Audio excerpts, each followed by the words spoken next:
Vou falar de política, Lívia Pessoa já aqui comigo, para a gente debater os assuntos do dia, fazer uma análise das principais notícias do mundo político. Boa noite, Lívia. Boa noite, Aline. Sempre um prazer estar na sua companhia e de quem está em casa. E a gente vai começar mostrando uma reunião que houve hoje na APPM, Associação Piauiense de Municípios, que convocou os prefeitos piauienses para essa reunião emergencial para unir forças, unir esforços, alinhar medidas de enfrentamento à estiagem que atinge hoje 129 municípios do Piauí. O relato dos prefeitos deixa claro a situação crítica que mais de 120 municípios estão passando no Piauí por causa de um período chuvoso atípico no estado. Segundo o prefeito de Conceição do Canidé, que fica a 470 quilômetros de Teresina, janeiro foi o mês em que o município registrou melhores chuvas. De lá para cá, a irregularidade do período chuvoso tem provocado grandes perdas na lavoura. Uma situação muito agravante, né? Onde é uma cidade que tem muita produção, né? Mas as perdas maiores no milho, no feijão, abóbora. O mesmo acontece na cidade de Itainópolis, que fica na macro-região de Picos. Hoje a produção de Itainópolis já está comprometida, cerca de 85%, segundo a avaliação técnica do nosso agrônomo. Os pequenos produtores já registram até 90% de perda da produção. Situação muito difícil. Se falando das lavouras, praticamente estão todas perdidas 100%. Um período chuvoso atípico, com fatores apontados pela meteorologia e que se aproxima do fim das chuvas que ainda caem em algumas regiões do estado. A Defesa Civil pode planejar e, junto às autoridades governamentais do estado e mesmo do governo federal, fazer essa ponte para que nós possamos buscar o que é necessário, o recurso de restauração, de reparação dessas perdas. A problemática reuniu prefeitos do Piauí, o presidente da PPM e representantes de órgãos estaduais em Teresina para tratar da situação de emergência nos municípios afetados pela seca. A gente convocou a Defesa Civil Nacional, o MDS, a Defesa Civil Estadual, o Governo do Estado, a SAF, a SASC, para que a gente, em conjunto com a PPM, com os municípios, a gente possa buscar ações concretas o mais rápido possível para que chegue nos municípios. Durante a reunião, o prefeito de Fartura do Piauí apresentou a situação que o município vive: lagoas e reservatórios de água completamente secos. Segundo o decreto do governo do estado, publicado na edição suplementar do Diário Oficial da sexta-feira, dia 4, 129 cidades estão em situação de emergência. Ainda em fevereiro deste ano, o Piauí identificou a seca verde, que é caracterizada pela escassez das chuvas. E entre as medidas discutidas aqui na reunião, o governo estuda como aplicar recursos oriundos do Banco Mundial. Nós devemos fazer uma avaliação, né, do número de municípios que estão em situação de emergência. A gente já tem esse número e aí definir as regras de utilização desse banco, desses recursos, para que sejam diretamente aplicados na população mais necessitada nesse momento. Lívia Pessoa, a gente vai comentar sobre esse assunto aqui que tem mobilizado os prefeitos, que estão muito preocupados com essa estiagem que chegou tão antes do tempo. A gente mostrou há pouco aqui no lançamento do plano da Defesa Civil pelo governo do estado, essa preocupação também que vem do governador. Quase 130 municípios e tem tantos outros que já estão pedindo também esse decreto, estão prestes, ou seja, vai ser mais da metade dos municípios, dos 224 municípios do Piauí, nessa situação em pleno mês de abril. Imagina quando chegar no mês de setembro, no mês de outubro, como é que vai estar a situação para esses agricultores, para as pessoas que não têm água para as coisas mais básicas, né? Exatamente, Aline. Não afeta somente os pequenos e médios produtores, que já é um impacto muito grande, não somente para o próprio meio ambiente, como para a economia, para a produção desses alimentos nessas regiões, mas também é uma mobilidade para a própria sociedade que vive nesses locais, que muitas vezes é afetada pela falta de água ou pela insuficiência dessa produção agrícola. Então, ter medidas tecnológicas para fazer essa remediação, ou pelo menos promover um pouco mais mais de conforto e um lastro de atividades que o governo pode possuir em relação a isso é suficiente. Tanto é que teve uma medida que foi anunciada durante essa reunião de pelo menos um investimento de 6 milhões de reais em carros-pipa para esses municípios, para esses locais, Aline. Então, não somente uma ação de efetivação dessa medida governamental, mas também de prevenção, como você disse, para os períodos que vão ficar ainda mais secos até o final do ano. Infelizmente, carro-pipa é uma medida emergencial, só vai atender às necessidades mais urgentes ali, que é matar a sede do pobre sertanejo ou das pessoas que realmente, das cidades inteiras que estão desabastecidas por conta da chuva, mas é emergencial. Até o carro-pipa está com dificuldade para pegar essa água, para abastecer, enfim.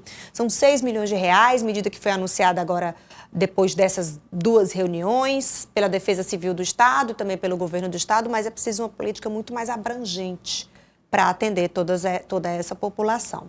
Agora, quem sabe uma conversa como essa, o governador Rafael Fonteles possa ter com o presidente Lula, que está prestes a vir de novo aqui ao Piauí, né? Isso, Aline, é um dos grandes momentos que é esperado pelo governo do estado em relação à presença do presidente Lula, não somente de cunho administrativo, que também é importante para fazer essas demandas e esses pedidos que são feitos para a União, mas também para um alinhamento político, já que o presidente Lula ele foi em 2022 e é também ainda um dos grandes líderes que faz parceria com o governador Rafael Fonteles, então existe sim uma manutenção dessa união, e principalmente em um ano pré-eleitoral. E o governador falou sobre essa previsão, essa expectativa de vinda do presidente Lula. Espero a confirmação oficial, porque normalmente a agenda presidencial pode sempre ter ajustes, mas tudo indica que será na próxima semana. Eu estarei em Brasília amanhã na reunião do Consórcio Nordeste e devo realmente obter a confirmação precisa do dia e do horário. É porque a agenda dele também depende muito das agendas administrativas do que está acontecendo lá na cidade, lá em Brasília, né? Então pode acontecer de uma hora para outra já ter essa decisão e ser incluída na agenda dele. Muito importante para essas discussões também. Agora vamos passar para Parnaíba, porque por lá o clima de Parnaíba está sendo trocado por um clima muito quente, né? O clima mais ameno, de ventania, de brisa, não tem sido esse mesmo há alguns dias, já algumas semanas, desde o rompimento do Grupo Mão Santa com o prefeito Francisco Emanuel. E depois daquele decretão das exonerações, aí é que o clima não está bom mesmo, né? Então, a deputada Gracinha Mão Santa avaliou esse decreto do prefeito Francisco Emanuel. É subestimar o povo parnaibano com narrativas falsas e narrativas que não existem. Isso aí o tempo vai mostrando o xadrez e que é algo muito maior, está aí por trás e não é a Gracinha. Deixa o tempo, Deus e o povo e o parnaibano sabe o que está por trás de tudo isso. Isso aí não é a Gracinha que tem que dizer. Segundo, exonerar ou colocar é o de menos. Isso daí é atribuição e discricionalidade de qualquer gestor. E para isso não precisa de muita coisa, precisa de dignidade. O que eu vejo por trás de tudo isso é que a população está vendo. Não precisa ser o que a Gracinha vê, o que a Gracinha sente. O gestor atual, ele foi um sucessor do Mão Santa e trabalhou na gestão. O que ele está vendo hoje? O que ele está fazendo? Quais são os atos? Ele está virando as costas para todos os que apoiaram, não é só Mão Santa e Adalgisa, não. É para todos aqueles parnaibanos que acreditaram. Qual era o discurso dele? Quem era o Francisco Emanuel de comportamento nas eleições, na transição e até agora, dia 2, no carnaval, até agora, governo novo, qual era os comportamentos? Por que não tinha essas queixas? Pelo contrário, total sintonia, porque elas não existem. Tudo que eu falei está aí acontecendo. Quem é o secretário de Fazenda? Já estava. Então essas historinhas, essas narrativas falsas, que não é subserviente a ninguém, você já viu o prefeito com caneta cheia ser subserviente a alguém? Bom, repercute ainda esse assunto. A deputada falou também da relação com o prefeito, a relação pessoal com o prefeito Francisco Emanuel. A prefeitura estava organizada, 89% de aprovação, está aí. Agora, conversas, narrativas, se esconder essas atitudes aí, eu já comecei a ver de outra forma. O que a gente vê quando alguém se esconde e não fala com a sua base e inventa um rompimento que não houve rompimento? Aí passa 2 semanas sumido, só atendendo na calada da noite. Em outros lugares, não indo para a prefeitura, a população é estudada. A população sabe o que é isso. Para atrair, não precisa de motivo. Para atrair e para ser o novo Judas, ou velho Judas, ou com má intenção, você não precisa de motivos. Pelo contrário, o grande traidor, geralmente, ele não tem motivos e ele cria narrativas falsas. Então, isso aí é o tempo, mas vou dizer aqui, está perdoado, estão perdoados todos, a vida é para frente e o que nós vamos continuar é trabalhando por nossa querida Parnaíba, que contra fatos não há argumentos.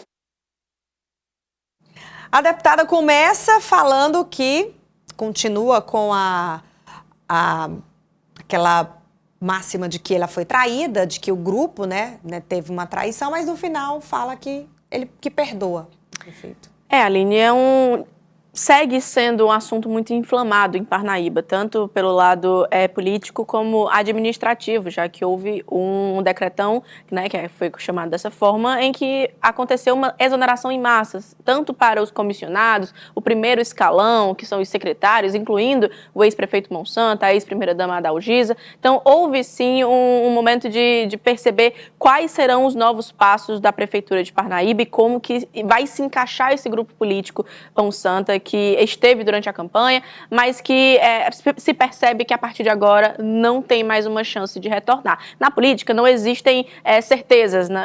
Inclusive Marcelo Castro sempre disse que impossível é apenas Deus pecar, mas de resto tudo é possível. Então na política existem possibilidades. No entanto, percebendo os discursos, percebendo os silêncios, que também são recados, como é o caso do prefeito Francisco Emanuel, que não se manifestou ainda oficialmente pela imprensa sobre esse assunto, apenas com o decreto e através de vídeos nas redes sociais, nota-se que sim, há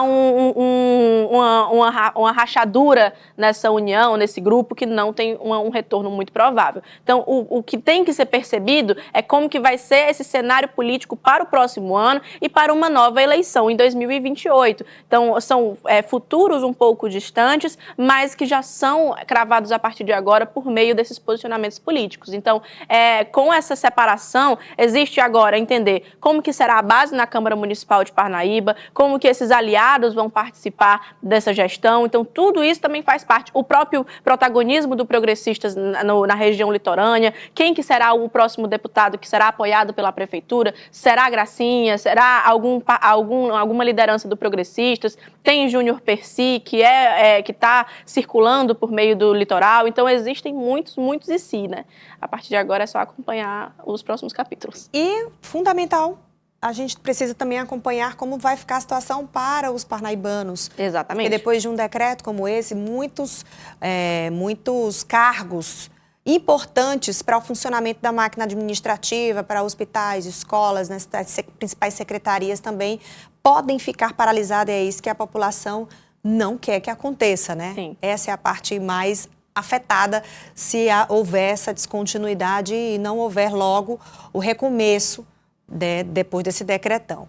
Bom, Lívia, a gente vai falar agora sobre uma homenagem, uma sessão especial em homenagem aos 40 anos da sede do Poder Legislativo, o Palácio Petrônio Portela.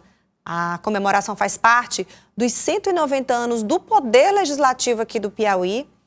O presidente da casa, Severo Eulálio, deputado, falou com a Lívia hoje, falou sobre a importância desse momento.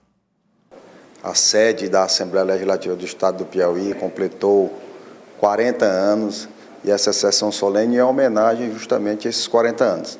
Além dessa sessão solene, que iremos homenagear os deputados que estavam na Assembleia na época, iremos também homenagear o governador de então, o governador Hugo Napoleão. Iremos também ter uma mostra e uma exposição com fotos, com relatos fotográficos, resgatando um pouco dessa história. sede da Assembleia Legislativa, que inclusive ainda passa por muitas reformas, né? Está sendo renovada a cada dia.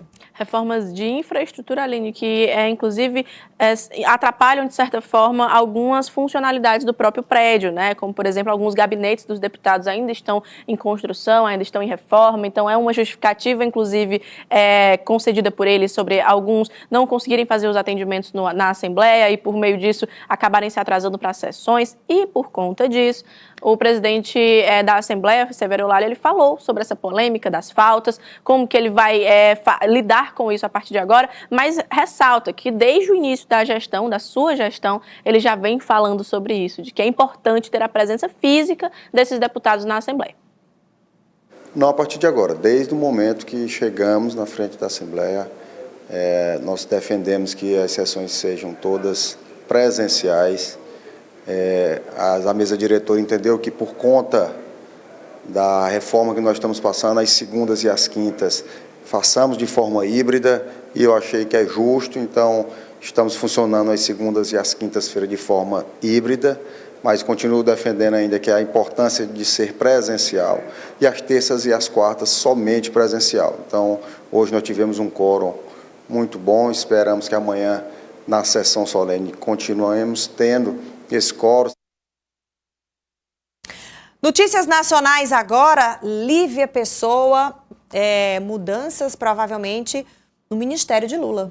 Isso, a Esplanada passa por algumas alterações contínuas, ali nessa reta final principalmente, mas dessa vez não partiu do presidente Lula essa saída, né, essa mudança que deve acontecer ainda no dia de hoje. O ministro das Comunicações, Juscelino Filho, que é inclusive uma cota do União Brasil, uma cota do Centrão, que participa dessas manifestações muito incisivas dentro do Palácio do Planalto, escreveu, né, tem essa informação dos bastidores em nível nacional, que ele escreveu uma carta pedindo a sua demissão e apresentou para o presidente Lula. Mas por quê? Porque ele está sendo investigado pela Procuradoria-Geral da República e também pelo STF, né? Foi apresentada uma denúncia da PGR para o Supremo Tribunal Federal em relação a um possível desvio de algumas verbas das emendas parlamentares, ou seja, ele está sendo investigado por corrupção passiva. Então, isso foi a justificativa dada... Quando ainda era deputado federal, exatamente. Então, ele está usando isso como justificativa para a saída, para poder continuar sua defesa, apresentar a sua defesa, sua inocência, né, a presunção de inocência. Então, foi a justificativa apresentada por Juscelino Filho e para o partido também. É isso, Lívia. A gente vai acompanhando aqui o pronunciamento aí do presidente Lula após esse pedido de demissão. Muito obrigada por trazer para a gente essas informações do dia, tá? Eu que agradeço, Aline, sempre um prazer, e a quem está em casa também. Boa noite para você.